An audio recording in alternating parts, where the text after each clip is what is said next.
Brenda Ortiz, bueno, seguramente muy contenta de llegar a esta fecha tan particular y estuvo en la comisión, ¿no? Ya yo voy a cumplir 85 años ya dentro de poquito y yo era una piba de 20, pero bueno, encantadísima porque he visto que esto es maravilloso lo que han hecho. ¿Y qué recuerdo tiene de aquella primera comisión y aquella primera escuela? Muy buena, pero siempre de prestado estábamos porque estábamos en la escuela número 1.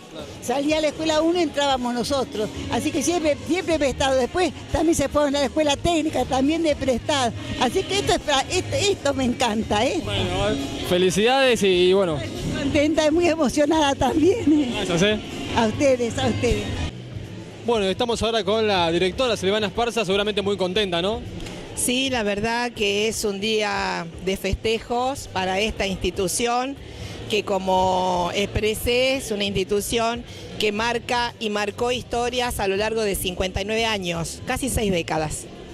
Recién hablábamos con Ortiz, de la comisión, digamos, fue la primera fundadora, digamos, del establecimiento.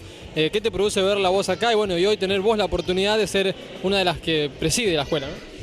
Y la verdad que desde el punto de vista profesional es un gran orgullo representar a mis colegas, porque desde el equipo de conducción uno simplemente sostiene un liderazgo, pero representa a sus pares. Y de ver a esta gente que tuvo todo ese impulso para dar lugar a través de distintos movimientos, de aportes, a lo que hoy es esta escuela, realmente es emocionante y agradezco a Dios esta oportunidad.